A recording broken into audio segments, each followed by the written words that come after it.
veut nous faire comprendre davantage qui nous sommes. Et cela pour nous exhorter à un comportement conforme à notre vie en Christ. Puisque nous sommes lumière dans le Seigneur, il faut que nous brillions, que nous nous conduisions comme des enfants de lumière. Il y a une légende urbaine que vous avez peut-être entendue, lue quelque part, qui raconte ce qu'Albert Einstein aurait dit à un professeur. Elle n'est ni la parole d'Einstein, ni de Dieu, mais elle est quand même utile pour comprendre la métaphore de la lumière. La voici quelque peu abrégée. Un professeur universitaire défia ses élèves avec cette question. Est-ce que Dieu a créé tout ce qui existe? Un étudiant répondit bravement, oui, il l'a fait. Le professeur dit, si Dieu a tout créé, il a donc aussi créé le mal, puisque le mal existe, et selon le principe de nos travaux qui définissent ce que nous sommes, alors Dieu est mauvais. L'étudiant fut silencieux devant une telle réponse. Le professeur était tout à fait heureux de lui-même et se vantait devant les étudiants d'avoir su prouver encore une fois que la foi en un Dieu était un mythe. Un autre étudiant leva sa main et dit « Professeur, le froid existe-t-il » Quel genre de question est cela? Bien sûr qu'il existe. Vous n'avez jamais eu froid, dit le professeur. Le jeune homme répondit « En fait, monsieur, le froid n'existe pas. Selon la loi de physique, ce que nous considérons être le froid est en réalité l'absence de chaleur. Le froid n'existe pas. Nous avons créé ce mot pour décrire ce que nous ressentons si nous n'avons aucune chaleur. » Il continua. « Professeur, l'obscurité existe-t-elle » Le professeur répondit, « Bien sûr qu'elle existe. » « Vous avez encore tort, monsieur. L'obscurité n'existe pas non plus. L'obscurité est en réalité l'absence de lumière. Nous pouvons étudier la lumière, mais pas l'obscurité. En fait, nous pouvons utiliser le prisme de Newton pour fragmenter la lumière blanche en plusieurs couleurs et étudier les diverses longueurs d'onde de chaque couleur. Vous ne pouvez pas mesurer l'obscurité. L'obscurité est un terme utilisé par l'homme pour décrire ce qui arrive quand il n'y a pas de lumière. Finalement, le jeune homme demanda au professeur, « Monsieur, le mal existe-t-il » Maintenant incertain, le professeur répondit, « Bien sûr, comme je l'ai déjà dit, nous le voyons chaque jour. C'est dans les exemples quotidiens de l'inhumanité de l'homme envers l'homme. C'est dans la multitude des crimes et des violences partout dans le monde. Ces manifestations ne sont rien d'autre que le mal. » L'étudiant répondit, « Le mal n'existe pas, monsieur, ou au moins il n'existe pas de lui-même. Le mal est simplement l'absence de Dieu. Il est comme l'obscurité et le froid, un mot que l'homme a créé pour décrire l'absence de Dieu. Dieu n'a pas créé le mal. Le mal n'est pas comme la foi ou l'amour qui existent, tout comme la lumière et la chaleur. Le mal est le résultat de ce qui arrive quand l'homme n'a pas l'amour de Dieu dans son cœur. Il est comme le froid qui vient quand il n'y a aucune chaleur ou l'obscurité qui vient quand il n'y a aucune lumière. » Voilà la légende qui est attribuée à Albert Einstein. Paul dit, « Si autrefois vous étiez ténèbres, maintenant vous êtes lumière dans le Seigneur. » La métaphore des ténèbres combine les idées de l'obscurité et du mal, l'absence de lumière et de Dieu. Paul explique plutôt dans cette lettre qu'il y a eu un temps où chacun de nous était non seulement dans les ténèbres, mais était ténèbres. C'est ainsi que nous sommes tous nés dans ce monde. Il écrit, « Vous étiez morts à cause de vos fautes et de vos péchés, que vous pratiquiez autrefois, conformément à la façon de vivre de ce monde. Nous tous aussi, nous étions de leur nombre. Notre conduite était dictée par les désirs de notre nature propre, puisque nous accomplissions les volontés de la nature humaine et de nos pensées. et nous étions par notre condition même destinés à la colère, tout comme les autres.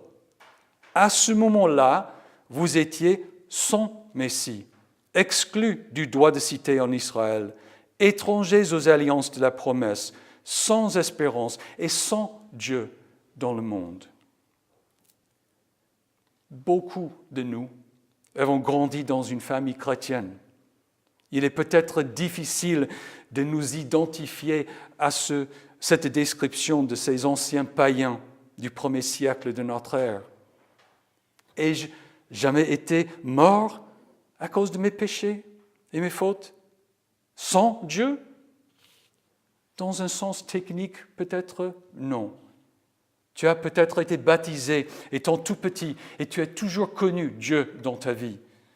Pourtant, qui d'entre nous peut prétendre avoir été sans faute ni péché dans sa vie? Qui oserait dire que sa conduite n'a jamais été dictée par les désirs de sa nature propre, conformément à la façon de vivre de ce monde? Personne.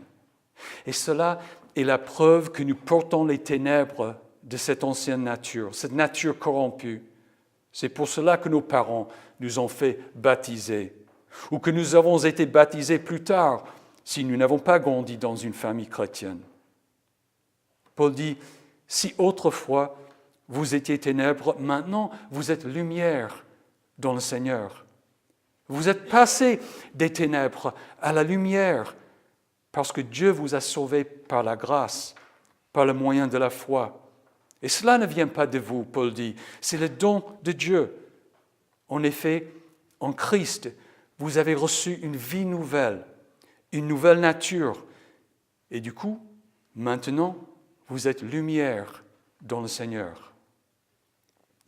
Cela veut dire que vous n'êtes plus sans Dieu dans le monde, car Dieu est maintenant présent en vous par son esprit. Il y a donc une énergie en vous, une source de lumière, de chaleur, d'amour et de bien qui dissipe le froid, l'obscurité et le mal. Cela veut aussi dire que, comme l'homme aveugle de naissance, Jésus a ouvert vos yeux de sorte que vous voyez ce qu'autrefois vous ne voyiez pas. Vous reconnaissez maintenant le mal qui est dans le monde, les ténèbres, et vous pouvez aussi discerner ce qui est agréable au Seigneur. Et alors, conduisez-vous comme des enfants de lumière. Corrigez les professeurs de ce monde. Paul dit que personne ne vous trompe par des paroles sans fondement, car c'est pour cela que la colère de Dieu vient sur les hommes rebelles. N'ayez donc aucune part avec eux et ne participez pas aux œuvres stériles des ténèbres, mais démasquez-les plutôt. Pourquoi allumez-vous une lumière dans la maison lorsqu'il fait nuit? Pourquoi allumez-vous les phares de la voiture lorsque vous conduisez la nuit? Pour voir et pour être vu. À la maison, vous voulez voir pour lire ou manger, et vous ne voulez pas trébucher ni tomber dans l'obscurité. En voiture, vous ne voulez pas avoir un accident. La lumière permet de faire le bien et d'éviter le mal. C'est justement la pensée de l'apôtre. Son exhortation, conduisez-vous comme des enfants de lumière, comprend deux aspects. Dans un premier temps, c'est le fait de faire du bien. Le fruit de la lumière consiste en effet dans toute forme de bonté, de justice et de vérité. À l'exception de quelques situations particulières, si nous dormons par exemple, nous préférons la lumière. Que peut-on faire dans l'obscurité? Surtout dans une obscurité totale où on ne voit absolument rien. Qui voudrait être aveugle? Même la nuit, en rase campagne, Dieu a pourvu la lune et les étoiles. La lumière dissipe l'obscurité pour qu'on voit. Elle est bonne. La lumière est alors une bonne métaphore pour Dieu, car il est bon, absolument et parfaitement bon. Dieu est lumière et il n'y a pas de ténèbres en lui, dit l'apôtre Jean. Il fait lever son soleil sur les méchants et sur les bons, et il fait pleuvoir sur les justes et sur les injustes. Soyez donc parfaits comme votre Père céleste est parfait, dit Jésus. Dieu est lumière. Si donc son esprit habite en nous, et il le fait, il brille naturellement en nous. N'éteignez pas l'esprit. Conduisez-vous comme des enfants de lumière. L'autre aspect de cette exhortation est ceci. Lorsque nous, les enfants de lumière, brillons dans ce monde, nous démasquons le mal. Paul écrit, « Discernez ce qui est agréable au Seigneur et ne participez pas aux œuvres stériles des ténèbres, mais démasquez-les plutôt. En effet, ce que ces hommes font en secret, il est même honteux d'en parler. Mais tout ce qui est démasqué par la lumière apparaît clairement. Car tout ce qui apparaît ainsi est lumière. C'est pourquoi il est dit, « Réveille-toi, toi qui dors, relève-toi d'entre les morts, et Christ t'éclairera. » Il y a ici l'idée qu'en recherchant ce qui est agréable au Seigneur, le croyant distingue le bien du mal et ainsi démasque le mal. Et ayant démasqué le mal, nous l'évitons, nous le dissipons. Je précise que cela n'est vrai que pour le croyant qui discerne ce qui est agréable au Seigneur. Le non-croyant ignore la volonté du Seigneur, ne s'en soucie pas. En nous conduisant comme des enfants de lumière, nous grandissons dans la sainteté. Nous progressons dans la justice, la paix et la joie par le Saint-Esprit. Nous bénéficions de plus en plus de la lumière qui est en nous et nous faisons un meilleur monde autour de nous. De plus, en pratiquant la bonté, la justice et la vérité, nous ouvrons les yeux d'autres personnes afin qu'elles soient sauvées, elles aussi.